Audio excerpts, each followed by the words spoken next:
Hi, this is Phil, and I'm here to tell you all about the Capes and Lunatics Patreon. Don't miss out on our comic book creator interviews, including our monthly Chichester chats with comic book legend DG Chichester, superhero movie brackets in our search for the worst comic book movie of all time, and many, many more specials, all completely uncensored. Access starts for $3 a month, full video when you pledge $5 a month. Check out the link in our show notes or go to patreon.com/capes and lunatics. Hope to see you there. This is Luca Perich, and you're listening to the Capes and Lunatics podcast. Recording has started.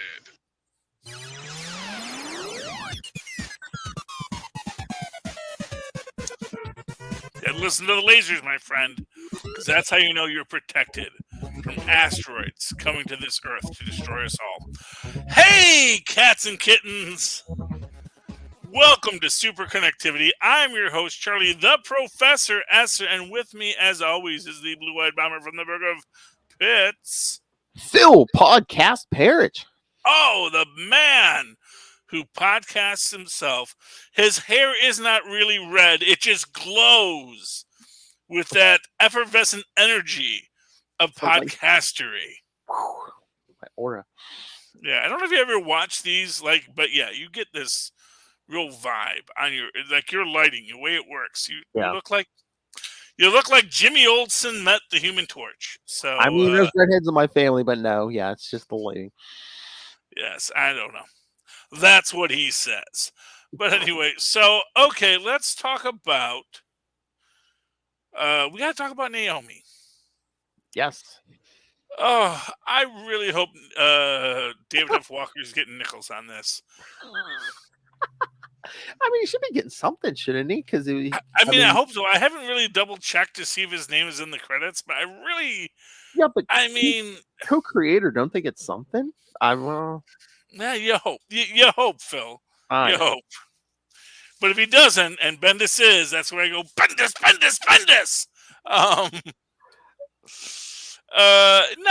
Look, here's what I'm going to say about it. It's a good show. It's not a bad show. It's just very slow. Yes. Yeah. And here's the thing that is frustrating the heck out of me, is it's got a good story, Phil. Mm-hmm. It's got this fantastic story they're building out for us, and I'm never getting to go watch it or see it because I don't know, they're filling it with like some weird Riverdale stuff, and they're dragging this story out, Phil. And every time you think they're going to do a reveal, they thwart it. Yes. And that's like my biggest thing in this whole thing. Because, okay, so spoilers for the first few episodes of Naomi. Within this series, first off, we are establishing alternate Earths. So, okay, that is clear. It's Earth 29. Or was this Earth 29 or did they come from Earth 29? I forget on that. I think they said they come from Earth 29. They come from Earth 29 to this Earth. And again, this is one of these things. This is a pet peeve of mine. It's one thing to number your Earths if there's a central authority numbering Earths. Like when you come to another Earth and you say, I'm from Earth 29. How can you be from Earth 29 unless there's a central authority designating your Earth as 29? Unless you come from a world that has a base 29 numbering system, your Earth is always going to be Earth either 1 or A or some other initial thing that this is our starting point, and we're going to number all the other Earths we meet based on when we meet them.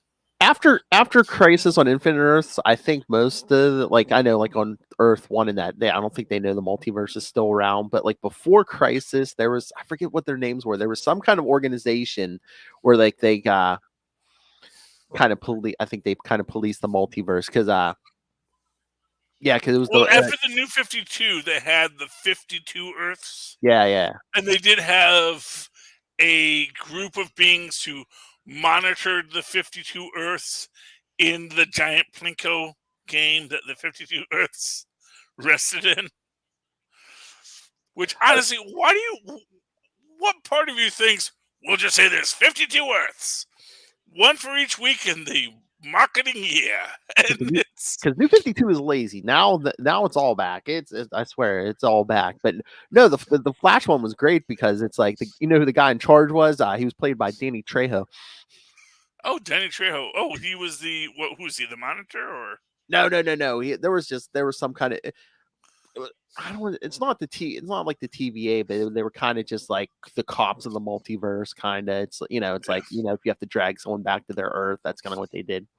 Oh, okay, well that's cool. I mean that's cool, and that you have this organization that just like we call you Earth this and you Earth that, and that's fine. If you want to have an official, so honestly, right there, if we get Danny Trejo in here, so I haven't been watching Flash lately. That's the thing. It's like I can only watch so many shows. Yeah, he hasn't been on in a while either. But no, it's because it's weird because there used to be an old Earth 2, and now after Crisis, now I think Stargirl is the new Earth 2. So yeah, I mean it's interesting however they break it up, but it's weird. But so here's my thing, and this is my biggest thing that I've had from the very start of it. This is a world in which superhero comic books are a thriving, going concern. And because it is a thriving, going concern, we have this basic issue here is, okay, are these the tales of real superheroes, or are these fictional tales? And in this universe, we have this idea that Superman may or may not exist according to people. well, that's the weird thing. It's like if he's a secret, then how's there a comic book about him? This is the thing. It's like, and also within that concept. Well, this of course goes to my central premise about Naomi, which is what I think this is what they're working towards. This is their big bad, but they need to spread it out so that it doesn't spoil itself. Because I get the feeling it's not a Superman they're dealing with. It is a Superboy. It is Superboy Prime. And that essentially several beings, when they were traveling through space, wound up traveling through dimensions and wound up on the Podunk Earth, that we don't know what it is at the moment, but the Podunk Earth. And the Podunk Earth basically had no superheroes. Mm-hmm. There are no alien invasions. None of this stuff is happening. But on the Podunk Earth, all of these stories grew up and all of these stories existed that mimicked the realities of other universes, much like the Superboy Prime universe. Mm-hmm. And that the Superboy Prime came to be in this universe and became Superboy and started flying around and doing his thing and fighting off villains. And I think that is the crux of what is occurring here. Because we see that we have, what are they, Thanagarians? We had another character who was supposed to be someone that, I think that was the character that was in the comic books, the person who was Naomi's father's character, as someone who fought with the Thanagarians, but was now cool, and now I think he's dead. But and we have what's his name? Zamundo. I can't remember. Yeah, but he's the guy who owns the car lot. Because again, he's a person who has now been established in this universe. So when you have warlords from other universes deciding to just settle down on this planet for no real reason, you have to imagine that part of the story is that there's a reason they're not either trying to go home or trying to conquer this world. Like why does this guy who was arguably, for those who read the comics, was the warlord of Earth 29, was the destroyer and the guy who was there simply to create chaos and say, yes, to fight and to conquer, that is my being. Why is he content being a car dealer in Port Oswego? You know, what is this? What is this plot line that they're trying to establish? And I I think mean, unless they do some kind of twist where it's not him, just so you don't see it coming. You know, unless it's somebody else. well, no, because we see that who I think is supposed to be, if I recall correctly, the Ant character, the one who helped Naomi get to Earth, Mm, because she was the one whose power was that she was a super genius. hmm Um, I mean, it's difficult to work how it all fits together, but I'm not 100% certain how it's going to play out, but I have to feel like it just feels very Superboy Primey. It feels like the Superman that no one knows exists, but there's an entire comic book about him. And here's the thing: not only is there a comic book about him, there's a comic book about Zatanna. There are a lot of comic books out about superheroes, and yet the only one that we've seen as possibly existing in publicity stunts is Superman, which is weird. Yeah. Because that's the thing, and here's this sort of thing: I can absolutely believe the idea of people in the middle in flyover country not really believing in superheroes, because that's just something they put on the news to confuse you. They create these mock-up superhero battles in New York City, in Metropolis, to make you think superheroes are real, but there's really no superheroes. I can believe that, but that doesn't seem to be the case. You know? Yeah. And then you have the very telling scene. I actually think it's in the first or second episode where Dee says, "Oh, I knew Superman. I fought alongside him." And what's interesting to me, and that's where I get back to my Superboy Prime. When he says that, he doesn't say that in a way to say the way he uses his tenses. He's not really talking about. He's talking about in the past he fought with a Superman. That Superman is real, but he doesn't necessarily say that the Superman who is in Oswego, or Port Oswego, was the real Superman. He took credit for it, but he could also just be covering for Superboy Prime.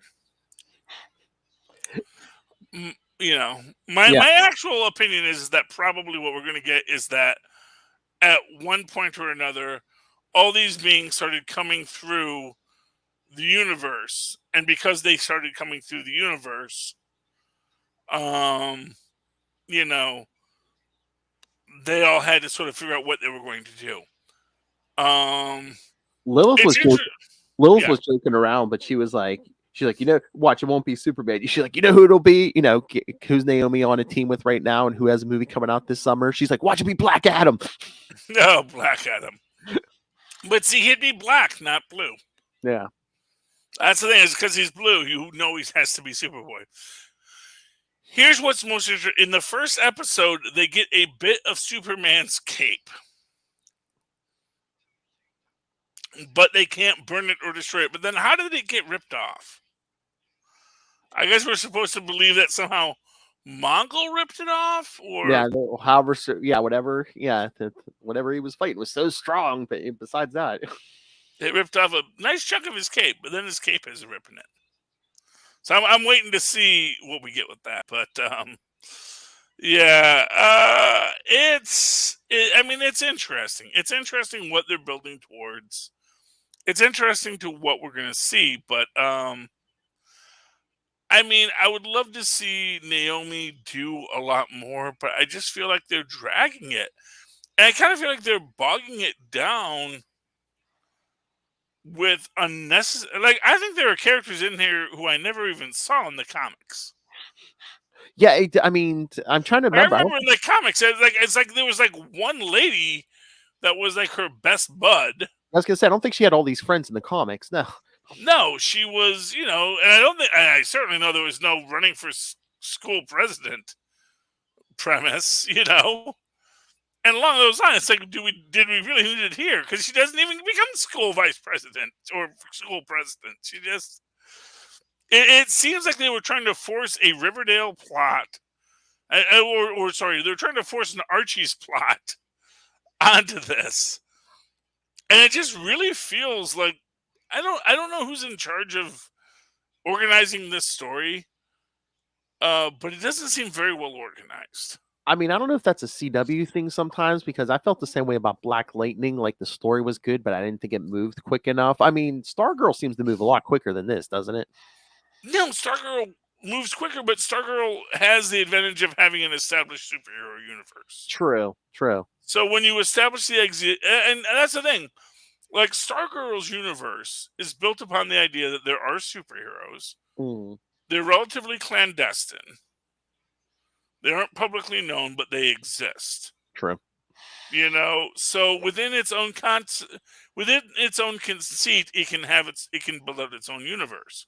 In other universes, superheroes exist, and it's just a fact. And how big or how broad their existence is debatable, but there isn't a mass media marketing campaign behind them.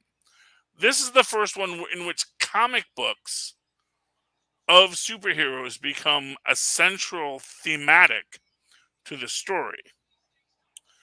And which is why I keep on coming back to Superboy Prime, because that is one of the aspects of the Superboy Prime origin, was that he read the comic books and then he realized he in fact was Kal-El from another universe sent cross universally.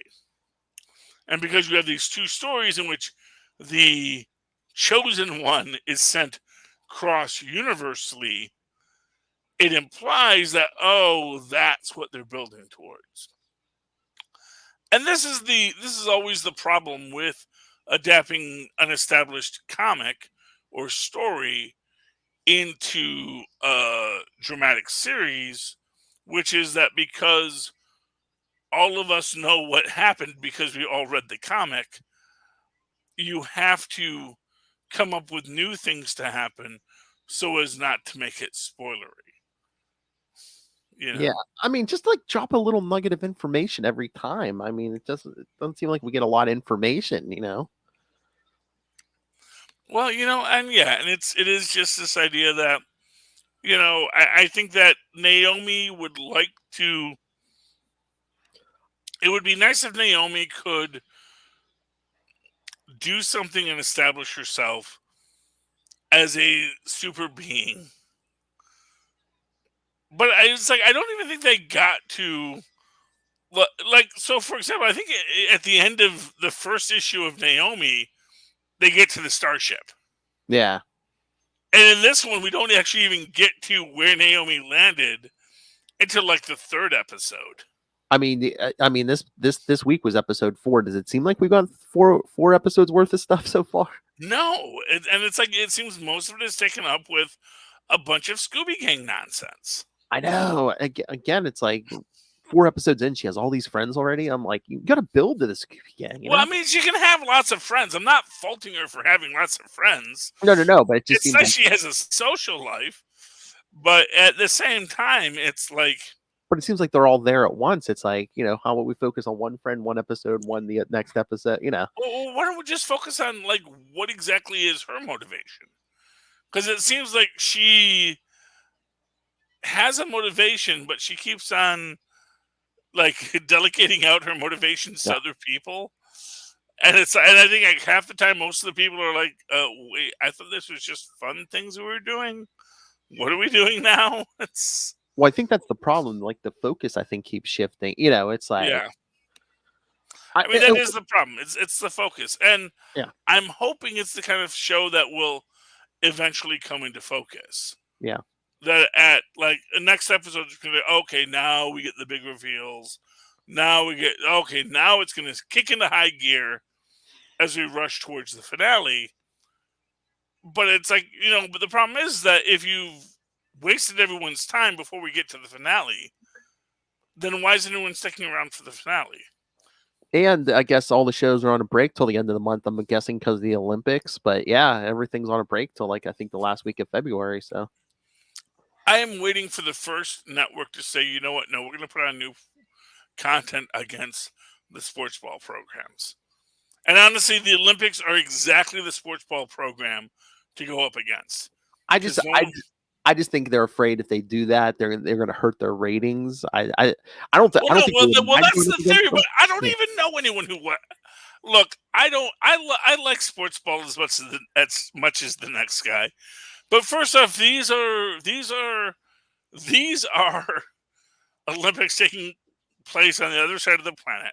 Oh, which means by the time they come out, so by the time the curling finals are just dealt with, it's not like I can watch the curling event live, Yeah, half the stuff's on in the middle of the night, yeah, because it's on the other side of the world. Yeah, and it's like, I can watch a taped episode of curling, but it's like, depending on what your thing is, unless figure skating is on that night, most of the Winter Olympics are not that visually stunning. Yeah, true. I mean, there are curling fans who love the sport and will say it is as engaging as figure skating, but it's not. And I say that as a fan of curling. I love curling. It is the sport of kings. And likewise with the fancy skiing, it's nice enough. But, and I would love for a show to just say, no, we're going to put out our brand new shows against the Olympics. And you know what? I will guarantee you a sitcom against most of these particularly rotten Olympics, because it's also political. Anytime the Olympics get political, it's always bad. That would be, that's the time to just say, you know what?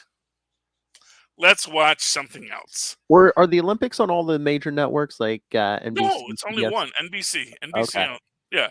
Okay, so really, any other network can put on whatever they want against it. But I was just trying to say because who? CBS owns CW, right? I think it's Warner's and Universal. Oh. No, it's Warner's and Paramount. Okay. So it's actually its own. But I'm just saying that, but NBC has nothing to do with them. So, because if the NBC owned them, I could see them saying, no, be trying to take any of our ratings, Yeah, no. I mean, any network could do it. Yeah. It's just they choose not to. Oh, yeah. And, I'm behind on my Legends of Tomorrow. Because I saw the last episode of what I thought was the end of the season, and apparently they started doing more episodes after that. And now I'm like, oh, wait, I'm lost again. Like, the last episode I saw was them and not Constantine getting back to the future and the mansion. But then, and I thought that was the end of the season, but then stuff happened after that, so I have to go catch up. Yeah. But most interesting to me is the fact that in the near future, in the not too distant future, Phil, yes, Donald Faison, a delightful comedic actor and handsome young gentleman. You may remember him from such hit television shows as Scrubs, where he was the physician Turk Turkelson. Actually, his last name was Turk. I don't remember what his first name was. But everyone called him Turk, and of course the chief of medicine thought his name was Turk Turkelson. This is deep dive Scrubs lore for you kids.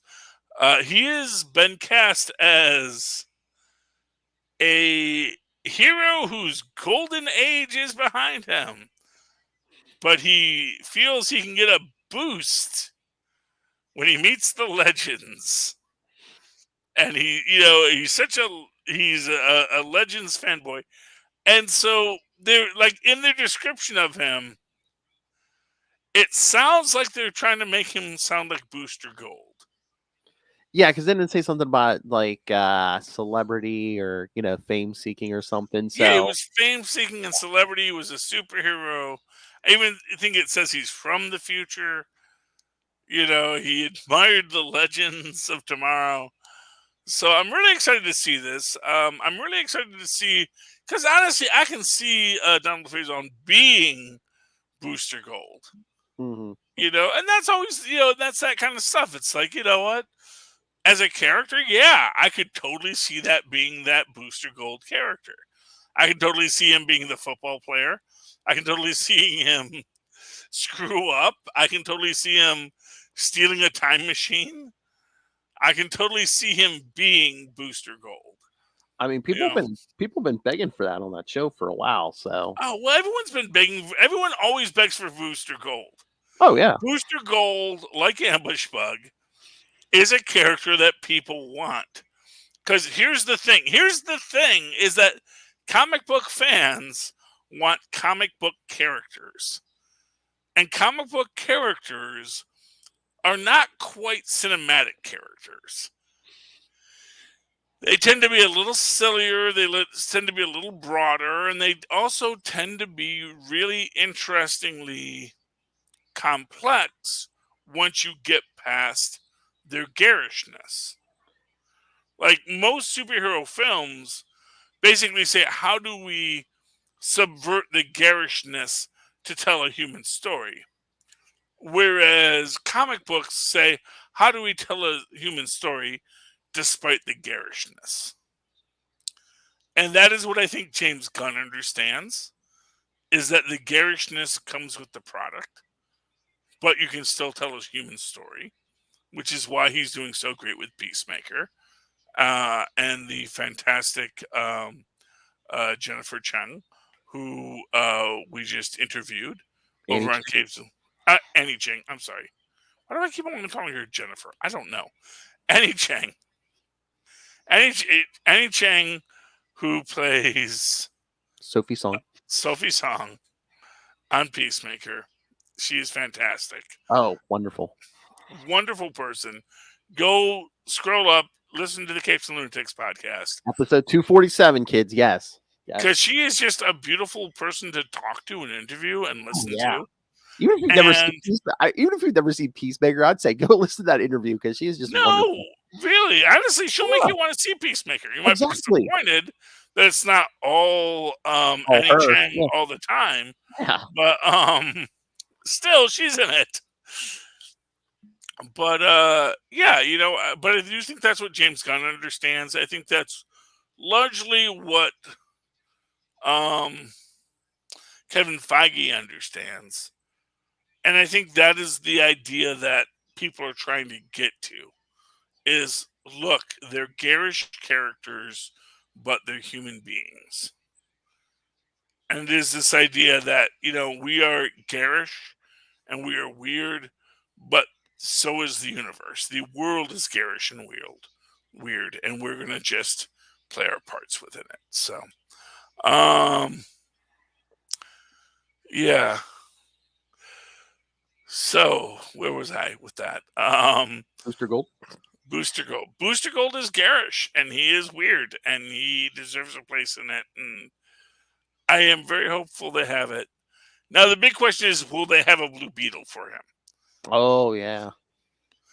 And that's always that tough part because, there are Blue Beetles and there are Booster Golds. And it takes just the right effort to get them to mix. So I don't know if they dropped it, but I thought a couple years ago, I thought they were talking about working on a Booster Gold and Blue Beetle movie, but I haven't heard anything in a long time. So they're always working on it. They've been working on it since Smallville, since Booster Gold first showed up on Smallville. Remember, we had Booster Gold on Smallville, and Liv knows, she remembers. Oh yeah, I watched that Smallville. Yeah, And it was awesome, and we were waiting for the spinoff. Yes. Give us our booster. Come on. Nope. Nope, nope, nope. So we'll see where it goes next. I mean, that is my hope.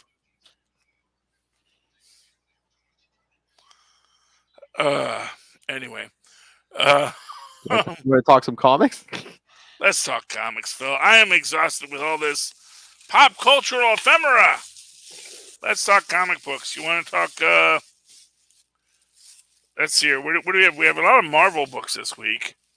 I do have an indie. I do have two DCs. Pick a Marvel book, Phil. I'm sure you read Fantastic Four: Reckoning War #1. Well, of course I did. Man, that's a book and a half. Let me tell you right here. Oh yeah. They call out everything. They say, Silver Surfer, you survived the last destruction of this universe. You can bring this universe back again, right? It's like, oh yeah, I can. He's got to recreate the Beyonder. How is the Silver Surfer like now just the Axis Mundi of this universe? Popularity. It's like all of a sudden, it's like, no, not Galactus, not Eternity, not anyone. Silver Surfer. He is the one who remains. Norn Rad. It's like, how I was just empowered by these guys. Why am I now the guy that's stuck outside of everything? But he is. And of course, so plotline. And by the way, I do know that this is, I had a feeling this is what it was going to be. So anyone here remember the good old She-Hulk series? And she became one of the people who did administrative work for the Living Tribunal. And there was a whole thing about a group of species that did not want to be watched by watchers. Well, was that the one written by Dan Slott? Because that's who's writing this. So. Yeah, that's Dan Slott. I had a feeling his seeds were planted all along. Mm-hmm. But that's how it goes at Marvel right now. Is I get the feeling that there's this idea of these people planting these seeds for decades at a time, waiting for their chance to do their big pitch. And so, yeah. And is he doing the new She-Hulk story too, by the way? No. Who's that? It's a female writer. Is it Rainbow Rao or something? Rainbow Rao. Yeah, I don't know who, but that's cool. This is cool. And clearly they're all working on their story go round. They blew up the moon, Phil. I know. We see old Nick Fury. We haven't seen him in a while. Yeah. Well, actually, no. We see like youth and Nick Fury. Yeah. By the way, quick question. Hmm. Quick question for you, Phil. Ben or Peter? I believe that's Ben. I believe that's the Ben costume. So I'm pretty sure that's Ben. Is that the Ben costume? I think because the spider on the front. I think that's supposed to be Ben. Yeah. Well, I mean, obviously, the current Spider-Man. I was gonna say, yeah. But we'll get to that in a whole other episode, other issue, a couple of minutes from now. I love them making the Fantastic Four central. I do like. I mean, I love the interaction between Ben and his kids and Alicia. Mm-hmm.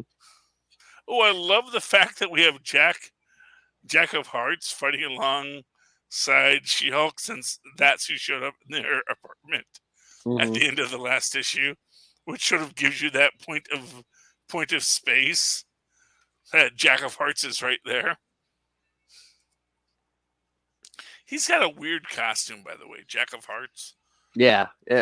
Well, I think it's still the same. I think for a while it was like a containment suit to like keep all his energy in or something. And they painted a Jack of Hearts on it. I don't know. I'm just saying. I know. And here we have, and I still don't buy the Mourner as like any kind of cosmic entity. She doesn't have it. I'm sorry. She is just some lousy Well, she's elder of the universe. she's a plot device. She's like, I went to the end of the universe. Well, guess what? This is the end of the universe. Yeah, something like that. That's where we see Silver Surfer's like, you have to go back into the universe and fix it. Whatever you got to fix. I guarantee you, we're going to get a Beyonder by the end of this. Oh, maybe, yeah. You're going to get some kind of weird flashback nonsense. I just love Doom being Doom in this. It's basically like, no, you stay here and defend Latveria. Only I can save the fabric of reality. Well, to be fair, he did it once before. Yeah. And this is where it gets into like, oh, that's that plot line. Emperor Doom and the God Emperor Doom, and I held the power of the Beyonders for like 5 minutes. Couldn't fix my face because it wasn't really my power. It was the Molecule Man's power.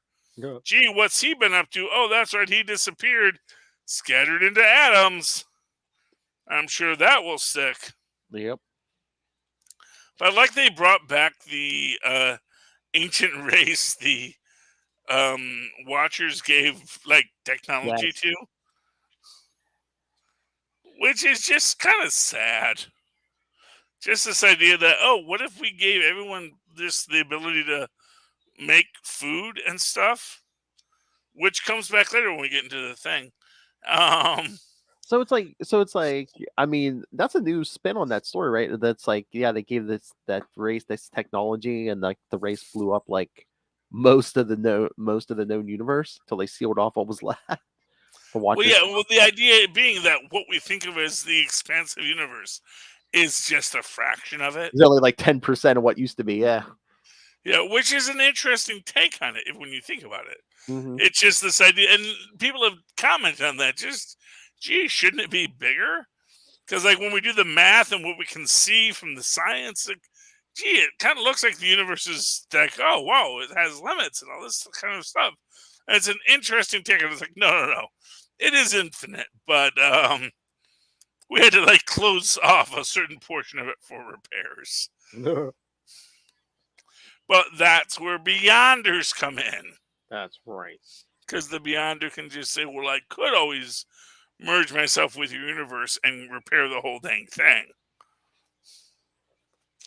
Because that's always that thing. It's like that's the thing. Is like you have these galactic spaces, but when you think of like galactic galaxies as there are billions and billions of galaxies, even our own known space, and it's like, yeah, there's a lot of people out there. You want to talk a thing real quick? Yeah. Let's talk the thing. Number 4. So I say this every month. What's going on? Yeah, I still do not know 100%. And I thought this story was set much earlier, but it's like, but then you get, was it Terax? I'm like, I thought this took place much earlier, but isn't Terax like after issue 200? I'm like, I thought this was taking place before that. Oh, we have to remember that like the first like few hundred issues took place like within like a few years. Yeah. So if you imagine this story, it's after he and Alicia were an established couple. Mm-hmm. They had a breakup. He wound up with some other lady. But again, what I find most fascinating about this is just they find the button that makes food things, and it gives a food thing to the thing, and he heals up 100%. Yes. Because they do travel to the blue area of the moon after the Silver Surfer.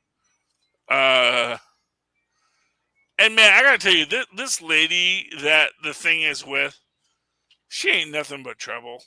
I think. Oh yeah, I think there's something going on with her and that kid. Yeah, well, and you see that when Silver Surfer shows up, he like all of a sudden has like heart emojis at her, and it's and you can also see him in the next panel, sort of like rubbing his head, like, what the heck was that? Like she's manipulating the environment in some way. Oh yeah, I think. So Yeah, that is what.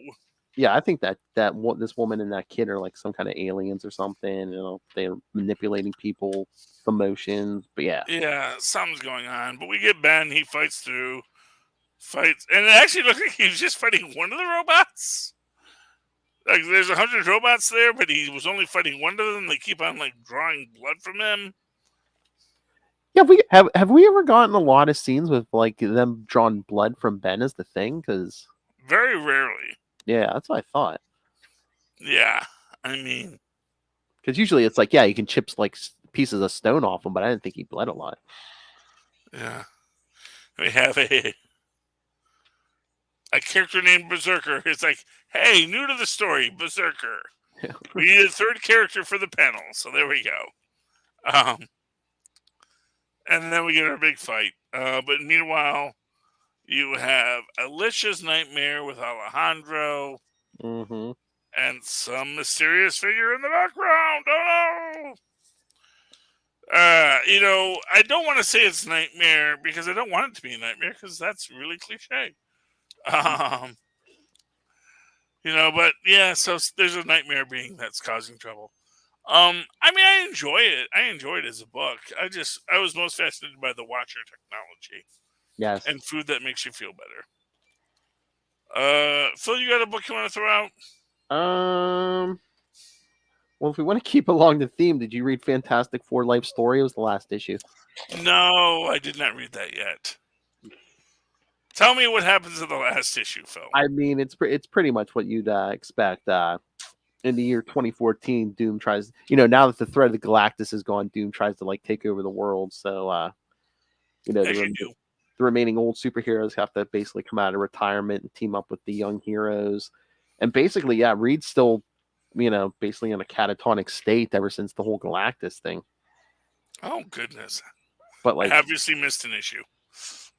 yeah.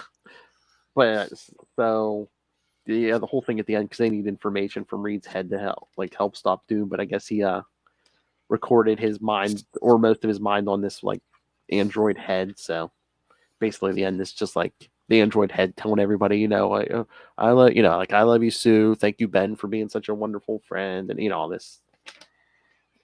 Oh, okay, and then they defeat Doom. Yes. Yeah, they always defeat Doom. Oh yeah, they basically shut down all the Doom bots. Yeah. He's a high school he's a college dropout. What I guess Reed had like the magic passcode that just shut down all the Doom bots. It was Valeria, because that's how bad Doom is at passwords. Gotta remember, he's from like the 60s, man. Passwords were like 1, 2, 3, 4. Password uncrackable. But it's so funny, like old lady Sue has to try to get Steve Rogers to come out of retirement. Meanwhile, he's living at the Stark retirement haven for heroes. Oh my gosh, is he old or is he young? No, he's old. I mean, he still looks younger than remember when his serum gave out and he aged. I mean, he looks younger than that, but yeah, he's walking with like a cane and stuff. Mm. He's got the gray hair. Don't they have like other heroes now? Well, yeah. Well, that's what the older heroes had to team up with the newer ones, like Miles Morales was there, Ironheart. Mm-hmm. Okay, so okay. I mean, it sounds interesting. Sounds like fun. Yeah, it wasn't bad. I mean, I know it's like the beginning. So wait, are Valeria and Franklin in this, or do they never exist in this universe? No, they do have Franklin. Franklin has kids now, so it's Does he have phenomenal omnipotent powers? He has like his psionic powers, but I don't know if they're like. I don't think he's like really that cosmically powered, but yeah, he has. he's pretty powerful, like psychic, and he has all the psionic powers and stuff. Yeah, no Valeria, but yeah, Franklin, like I said, is a dad. I think he married some girl from Wakanda. Oh yeah, they did that plot line. Yeah. Yeah, and that's fine. He always marries a lady from Wakanda. Uh, but I always like it better when he is, the omnipotent one. I guess they couldn't do that for this story though, because he would have taken out Galactus too easily. Well, but then fine, then do that. Then say, if we had really plotted this as well, no, because he was still a baby when was he even born when Galactus showed up? Well, remember in this story, it's like they knew Galactus was coming like decades before he showed up, so it's just like, oh, Galactus, at least. Yeah, but I'm just saying, like from the actual life story timeline, Galactus shows up far earlier in their plot line. I'm trying to remember. Like to me, that's like that's my biggest problem with this particular life story. Mm-hmm. Just because I'm familiar with the life story of the Fantastic Four, I know they faced Galactus. I mean, that might have even been before Reed and Sue were married. Oh, in the 616. Yeah, I think so, wasn't it? Yeah, because I think that was like episode 16, or so it was very early. I don't think Reed and Sue got married until like the 20s or something. I think it was like the second year into the whole story that someone said, you know what, maybe these two people living together, maybe they should be married. I thought it was later than that, but yeah, I have to feel the wedding of Reed and Sue was not until at least issue. I want to say it was issue 24. It might have even been like the first annual. No, it was annual number 3, Charlie Esser, from annual number 3 from 1965. So there you go, and I will bet you they fought Galactus long before then. Yeah, because wasn't I think because that was around when the Silver Surfer first showed up, right? Yeah, well, it's exactly when the Silver, because he's the Herald. I know I overpaid for those issues. I think it was like 18, 19 something, or was it like no Fantastic Four 48? Oh, 48. Oh, okay. So maybe the third annual might have been. Maybe he might have been born yet. Cover date March 1966. So okay. So they were still newlyweds when Galactus. They were still newlyweds. You don't have a baby that fast. Trust me, even in comic books, you don't have a baby that fast. Although, as my mother always said, the first baby can come at any time. Oh, the second baby always takes 9 months. I'm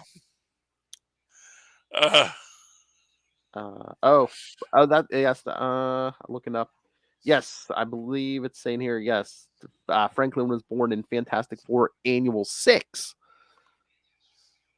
So there you go, 3 years later. So 3 years after the marriage, yes, which is in keeping with comic book time. Yes, but this is the thing. It's like it's not really a life story because really Galactus should have showed up earlier. I know, Charlie, but they were trying to stretch it out because it had to go from the 60s. Well, no, they were trying to make Galactus a big thing, whereas Galactus is honestly, it's a Thursday for the Fantastic Four. That's the real truth of it. It's like, okay, global annihilating threat. It's like they want to build up Galactus, but Galactus is kind of like, Galactus is a meteor. It's scary for that individual world, but for the rest of the universe, it's not like it's that will eat you. Well, but that's what a meteor does. If it smashes you, it smashes into you. Galactus eats you. It's an extinction level event. Yes. That's it. It's an extinction level event, and they want to build to it, but it's like. But they're going to defeat the Galactus. Yeah. And honestly, to me, the whole idea of like, oh, he was worried about Galactus for years. I think that undercuts the entire concept of it. Yeah. The whole concept of it is like, oh, wow, we faced so many weird and crazy things, and now here's a Galactus. I mean, it just seemed odd to me. Like, what was it, the 80s? I think the Silver Surfer shows up and says, "Okay, my master's coming in 10 years. Prepare yourselves." That doesn't make any sense. I know it's like 10 years, really. I guess it's. I mean, I guess you can make the argument that yeah, I'll be here in 10 years, and so that gives you time to evacuate. I guess Maybe, yeah.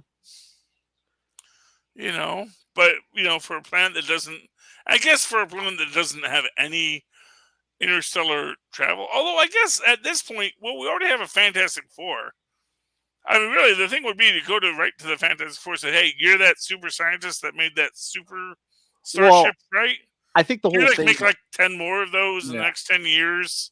Well, Just get everyone off this planet. Go to Mars, terraform that place. It's pretty nice." I think in one of the first couple issues, like I think Reed and Tony went to, was it the president? I forget. Was it Kennedy? It was one of the presidents, and was like, "Oh, hey, Galactus is coming. We either need to build weapons, or I can't remember if they said about space colonization." And, basically everyone was just like, "Oh, whoa, Galactus, get out of here. There's no such thing." Yeah, well, that's where like a guy like the Silver Surfer would have been helpful. Yes. It's like, no, dude, President Eisenhower, pleasure to meet you. My name is Norman Rad. I'm the Silver Surfer. I can transmogrify matter into energy. Kindly get off this planet. My boss is gonna eat you.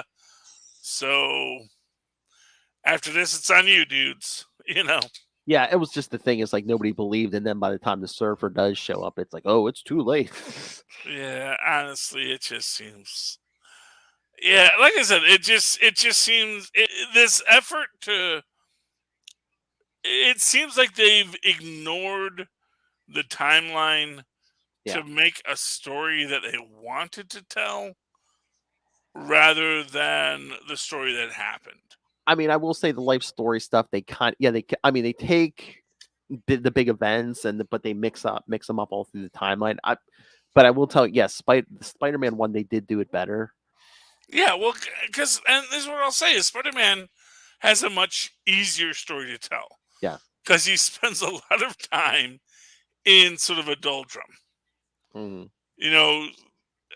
Spider-Man spends lots of time in the Sargassus, where it's just Aunt May, me, did it, and girlfriend, they're trying to keep the timeline kind of similar, because it's like in the 80s he did go to Battle World, but it's like he was a much older Peter Parker who went to Battle World. That's all. Well, exactly, and to be fair, he was a much older Peter Parker who went to Battle World from when he first started in the 60s. Yes, but I just mean, I forget it. Yeah. He was older than he actually was in the 616. Yeah. Well, yeah. Well, depending on how you do it. And then he doesn't marry Mary Jane until like the 80s, It's like there's a lot of stuff that happens. Oh, yeah. I mean, I think he spent a lot longer with Gwen. But of course, the Spider-Man one was better. I mean, it was written by Chip Zdarsky, who's, writing all the Daredevil stuff now. Yeah, and I just feel like the minute they decided that Ben and Reed weren't friends. Yeah, that was weird. Because what was it? Was it Johnny brought him in or something? Like, wait a minute. None of that, and that's where it loses you. I mean, because first off, you say that so this is not based on the comic books we know. Yeah, so this is just an Elseworld tale. This is just. I get what they were going for. They were trying to show the beginning, Reed and Ben building this relationship. But yeah, I don't think they executed it that well. No, but then and to be fair, if you want to do that and you want to do FF Life Story, you go back to college. True. Because that is the FF Life Story, which they already did in the Storms. And, there's actually a series that told that story of Reed and Ben and Sue and Johnny and them meeting early on. And so there's not a point. It's like when every book's a decade. I mean, you could, you can make college at least half an issue or something. Well, you could at least establish who these characters are. And that's the thing. Yeah. It's like so much of the later stuff and that's the thing. It's like you could have them, you could put that entire whole thing, the whole meeting Galactus, yada, yada, yada, in that first issue from meeting Doom in college to the ultimate nullifier, and then we get married the next issue, and that's the 70s, and then the 80s. I don't know. I just think that you could do it a lot better. Oh my god! But one of the good moments from this last issue 6, is like, they're battling Doom, and Sue tells the other, she goes, "Oh, come on, he was my husband's lab assistant." That didn't go over well with Doom. He was like, "No, I was his equal. I was more. No, lab assistant." Well, he was. I don't know. Okay, we're not gonna have any time to get to any of these other books. Next week, Charlie. I'm sorry, we got 2 shows next week. Yeah, I know. But I just want to say, okay, so big shout out right now to Suicide Squad. What did Ambush Bug do this month? I'm sorry, what? What did Ambush Bug do this month? He met his soulmate. Aw. Blood Pouch. Blood Pouch is. By the way, I have to pick up this book. I don't know. Have you seen this Monkey Prince? I saw the ad. I haven't read it yet. I saw the ad. I saw the book. I was like, do I want to pick it up? It sounds weird. I don't know. I know.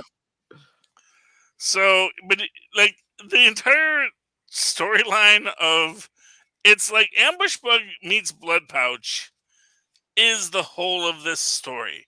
And in this, Blood Pouch is, as you might imagine, Deadpool.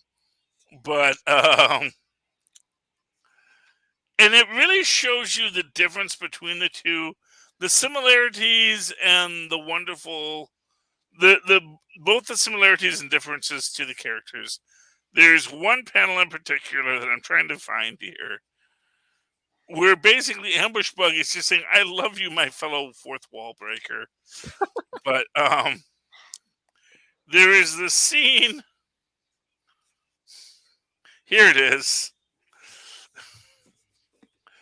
Can you see this here? Want to make sure you guys can see it.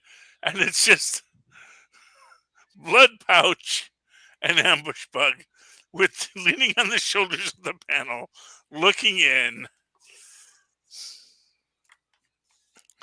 talking about, wow, his name really was on the nose, wasn't it?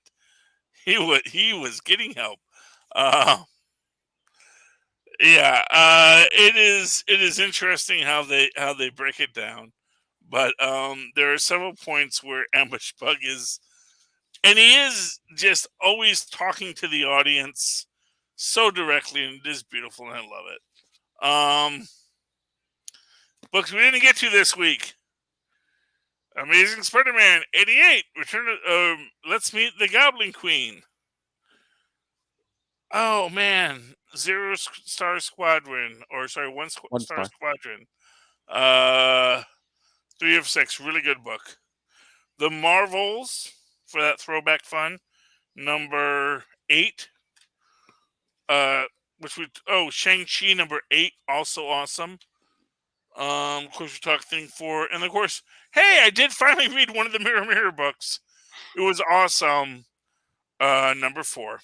Nice. Okay, all these books are good, by the way. Everyone should pick them up. Hey, what? Just so everyone knows, what issue of Suicide Squad was that? Do you remember? Yeah, Suicide Squad 12. Ooh, it's been a year with Ambush Bug, kids. Nice. Hope you've enjoyed it. All right, Philip. Do you want to give us the Capes and Lunatics information? Sure. All right. So everyone, again, let's promote it again. Yeah. Everybody, go check out the Annie Chang interview we did on Capes Lunatics episode 247. If you're listening to this on the podcast, it'll already be up on the podcast. It's already on the YouTube. You can watch the live video of it. Well, recorded live video of it. But yeah, so send your thoughts on all of the interviews. If you're someone who'd like to be interviewed, TV shows, comic books, email us capesandlunatics@gmail.com or call the voicemail 614-382-2737. That's 614-38-CAPES. And remember, you can follow Capes and Lunatics and Superconnectivity on Facebook, on Twitter. You can find links to all the social medias for all the shows we do on the Capes and Lunatics and Capes and Lunatics Sidekicks. Like I said already, the YouTube channel, you can check out the Annie Chang interview, and every episode we do gets a video. Most importantly, please, if you can, please subscribe to the Patreon. Right now, we're on our own.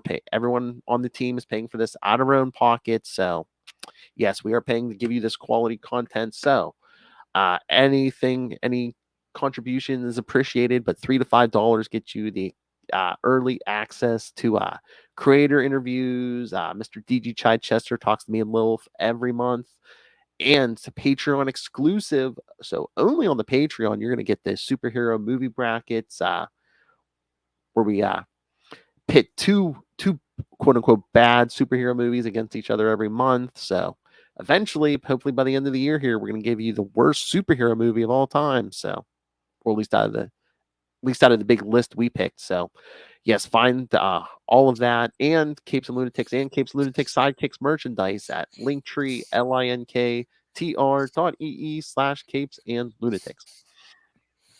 And of course, you can always write to me in that old-fashioned email way the way our mothers and fathers once did, at superconnectivityblog@gmail.com. That's superconnectivityblog, all one word, @gmail.com. And of course, follow me on the Twitter as I live tweet things like Naomi at Charlie Esser.